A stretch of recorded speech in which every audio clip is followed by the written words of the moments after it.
देखिएगा, विभवांतर का एसआई मात्रक क्या होता है? विभवांतर का एसआई मात्रक क्या होता है? लेंस की क्षमता का एसआई मात्रक क्या होता है? डाईऑप्टर। डाईऑप्टर को हम क्या चीज से सूचित करते हैं? डी से। डाईऑप्टर को कौन चीज से सूचित करते हैं? डी को। और 1 न्यूटन बराबर 10 पर पावर 5 डाई। 1 न्यूटन बराबर क्या होता है? 1 न्यूटन बराबर क्या होता है? 1 वोल्ट बराबर क्या होता है? 1 जूल बटा 1 कूलम। जूल, 1 जूल प्रति कूलम। 1 जूल प्रति कूलम। और बता दीजिएगा एल्केन का सामान्य सूत्र क्या होता है? CnH2n+2। देखिएगा इसको याद करने का तरीका, एल्केन जब रहेगा तो CnH2n+2 दीजिएगा, जब एल्कीन रहेगा तो CnH2n समान में रह दीजिएगा, और एल्कीन एल्काइन रहेगा तो CnH2n-2 कर दीजिएगा। एल्कीन, एल्केन, एल्काइन, ये 3 सूत्र इंपॉर्टेंट है एग्जाम के व्यू से लेकर, याद कर लीजिएगा। और देखिएगा 1 वोल्ट बराबर 1 जूल प्रति कूलम। आगे बता दिया ग्लूकोज का सूत्र बताइएगा, C6H12O6। C6H12O6। और बता दीजिएगा चीनी का समान सूत्र C12H22O11। C12H22 और O11। सल्फ्यूरस अम्ल का सूत्र बता दीजिएगा, H2SO4। H2SO4। सल्फ्यूरस का सल्फ्यूरस ही हो गया तो 3 हो जाएगा, और सल्फ्यूरिक हो जाएगा तो H2SO4 हो जाएगा। समझ रहे हैं ना? अगर सल्फ्यूरस रस आ जाएगा तो 3 हो जाएगा, और सल्फ्यूरिक हो जाएगा तो 4 हो जाएगा। समझ रहे हैं ना? तो गड़बड़ाइएगा नहीं। अब नीला थोथा CuSO4 × 5H2O। नीला थोथा का समान सूत्र होता है CuSO4 × 5H2O।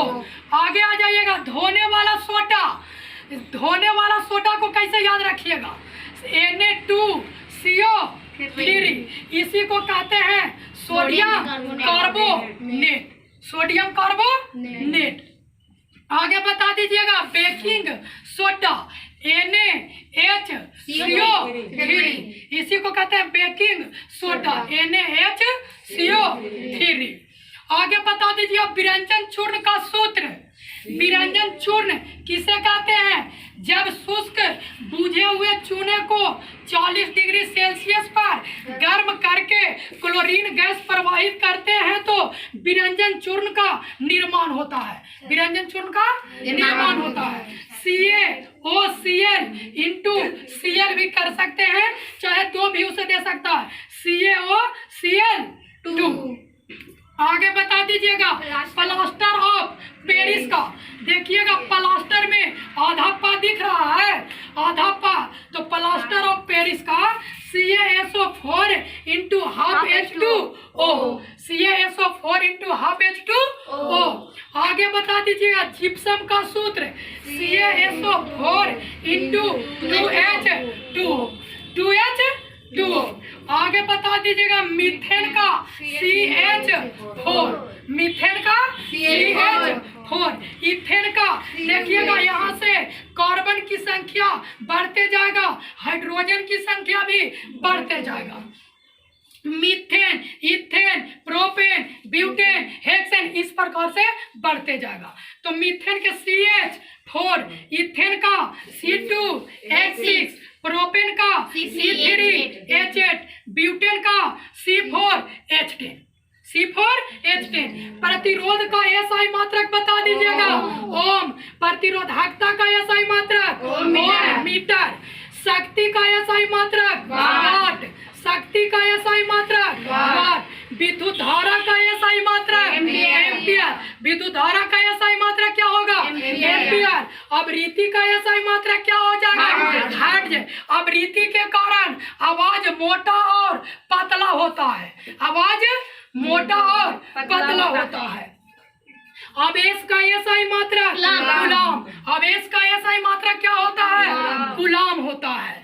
आगे देखिएगा, गुरुत्वीय त्वरण का एसआई मात्रक मीटर प्रति सेकेंड स्क्वायर होता है।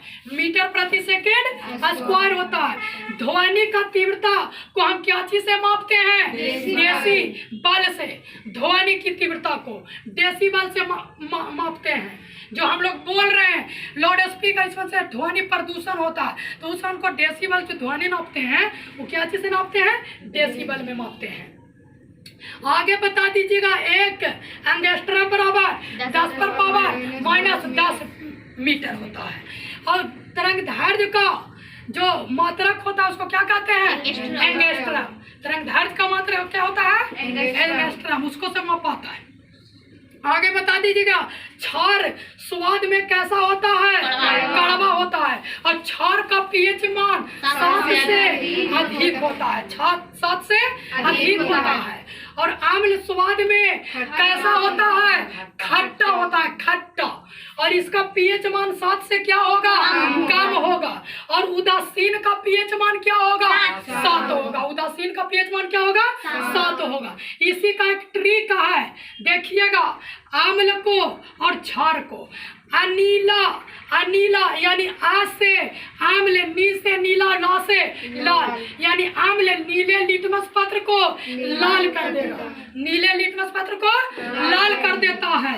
और छालनी एगो ट्रिक है, देखिएगा, छा से क्षार होता है और ला से लाल और नी से नीला, यानी जब क्षार कहेगा तो लाल लिटमस पत्र को नीला कर देगा, लाल लिटमस पत्र को नीला कर देगा।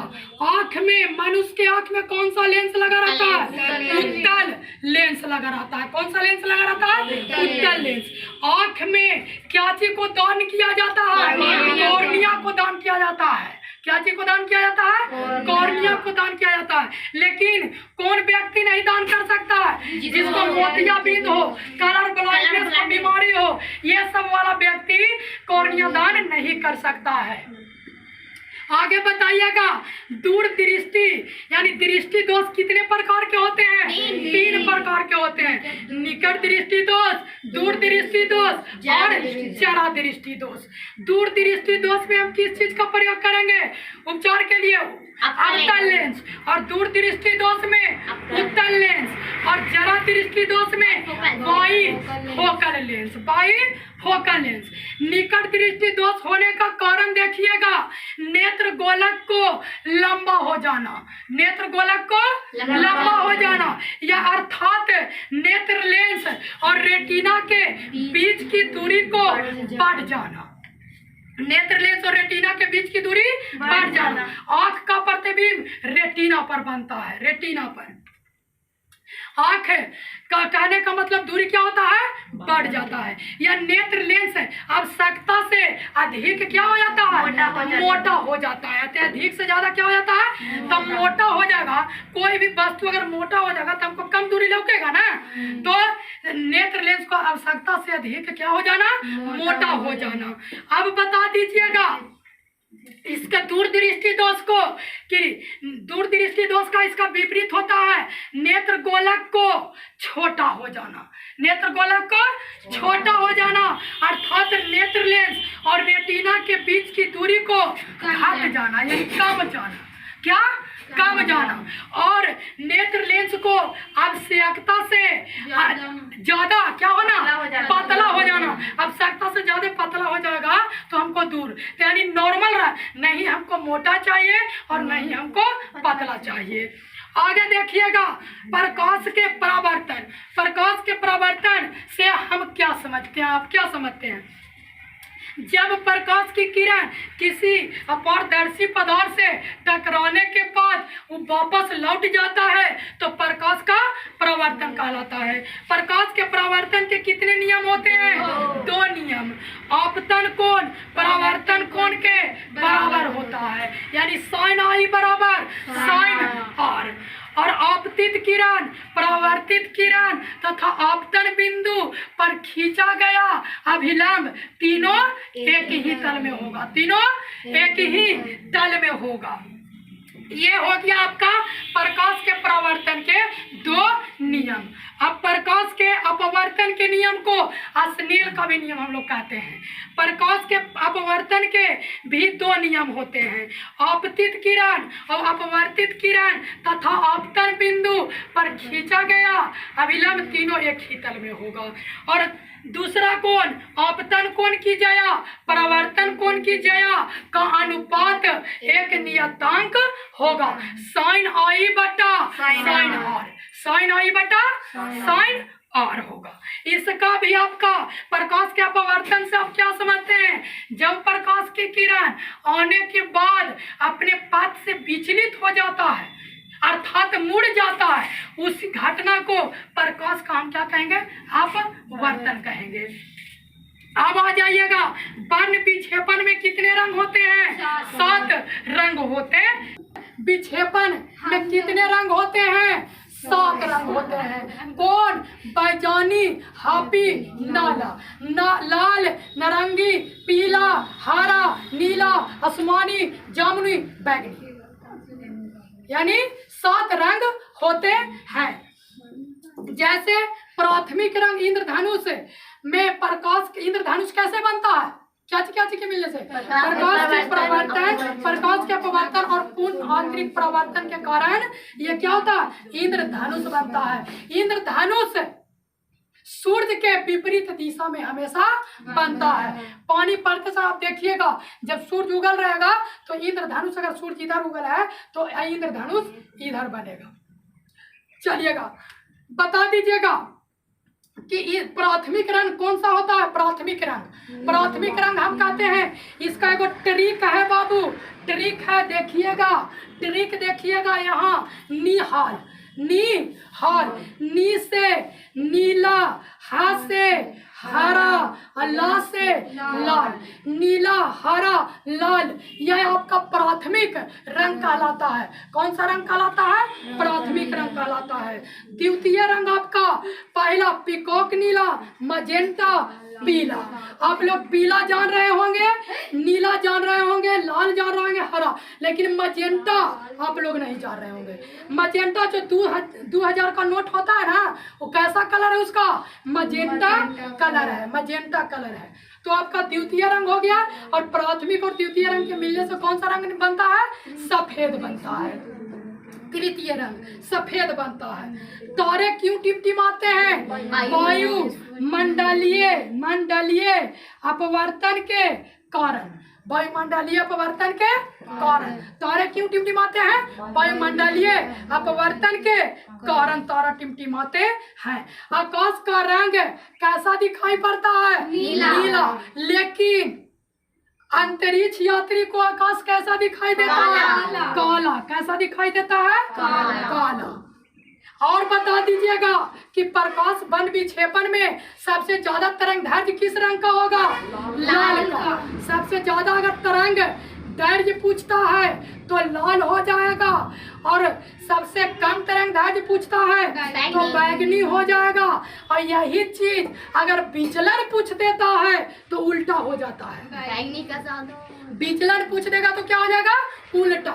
विचलन में आपका सबसे ज्यादा किस रंग का हो जाएगा, बैंगनी का, और सबसे कम हो जाएगा लाल का। आप जानते हैं कि बैंगन में बीचा बहुत होता है, तो बैंगन में विचलन सबसे ज्यादा होगा, यानी बैंगनी रंग का विचलन सबसे ज्यादा होगा। समझ रहे हैं ना ये चीज को। और आइएगा, इधर आइएगा, देखिएगा चाकू के सहायता से किस धातु को काटा जाता है, सोडियम को। चाकू के सहायता से धातु को काटा जाता है। और एक और धातु है जो द्रव अवस्था में रहता है, पारा। क्या होता है, पारा। उसका संकेत क्या होता है, Hg। वो कैसा अवस्था में रहता है, द्रव अवस्था में रहता है। मरकरी में रहता है, कैसा अवस्था में रहता है, द्रव अवस्था में। धातु होते हुए यह अपवाद होता है। आगे बताइएगा, CFC का पूरा नाम क्लोरो फ्लोरो कार्बन, CFC क्लोरो फ्लोरो कार्बन, जो कि आपका फ्रिज आप लोग ही रहता होगा तो फ्रिज के ऊपर में क्लोरो फ्लोरो कार्बन लगा रहता है, उसी के कारण वस्तु को ठंडा करता है। आप देखिएगा वृक्क के रचनात्मक एवं क्रियात्मक इकाई को क्या कहते हैं? नेफ्रॉन कहते हैं। क्या कहते हैं? नेफ्रॉन कहते हैं। वृक्क कहेगा, जब वृक्क कहेगा आपको रचनात्मक या क्रियात्मक इकाई तो क्या हो जाएगा? नेफ्रॉन हो जाएगा। अगर तंत्रिका तंत्र के रचनात्मक या क्रियात्मक इकाई पूछता है तो आपका क्या हो जाएगा? न्यूरॉन हो जाएगा। क्या हो जाएगा? न्यूरॉन हो जाएगा। समझ रहे हैं ना? ओम के नियम से आपका क्या होता है? R बराबर V बटा I। और क्या है? प्रतिरोध। V क्या है? विभवांतर। I क्या है? धारा। क्या है? धारा। धारा। यही को अगर धारा बराबर पूछता है तो विभवांतर बटा प्रतिरोध। अगर विभवांतर बराबर पूछता है तो आई और यानी धारा गुने प्रतिरोध। आपका आप देखिए फोर्स, एफ बराबर फोर्स, फोर्स बराबर मास गुने एक्सीलरेशन होता है। मास गुने एक्सीलरेशन होता है, यानी बल बराबर, आपका कहने का मतलब है कि बल बराबर होता है, बल बराबर मास गुने यानी द्रव्यमान गुने त्वरण, द्रव्यमान गुने त्वरण। इसी को अंग्रेजी में बल को फोर्स कहते हैं, द्रव्यमान को मास कहते हैं और त्वरण को एक्सीलरेशन कहते हैं। अब देखिएगा संवेग, संवेग P बराबर m भी मास गुने वेग, मास गुने यानी द्रव्यमान गुने वेग, ये आपका संवेग बराबर होगा। न्यूटन का दूसरा नियम से संवेग का भी जानकारी मिलता है, प्रथम नियम से बल का भी परिभाषा मिलता है। प्रथम नियम को जड़त्व का भी नियम कहते हैं, न्यूटन का नियम को। आगे बता दीजिए, धमनी में शुद्ध खून और सीरा में अशुद्ध खून का प्रवाह होता है। बाकी अगले क्लास में आपको और बताया जाएगा। मनीष एकेडमी कोचिंग सेंटर खंजहापुर गया। आप लोगों को 10 का ऑब्जेक्टिव क्वेश्चन जितना भी होगा प्रीवियस ईयर्स और बाकी ऐसे भी ऑब्जेक्टिव आपको रिवाइज करा दिया जाएगा।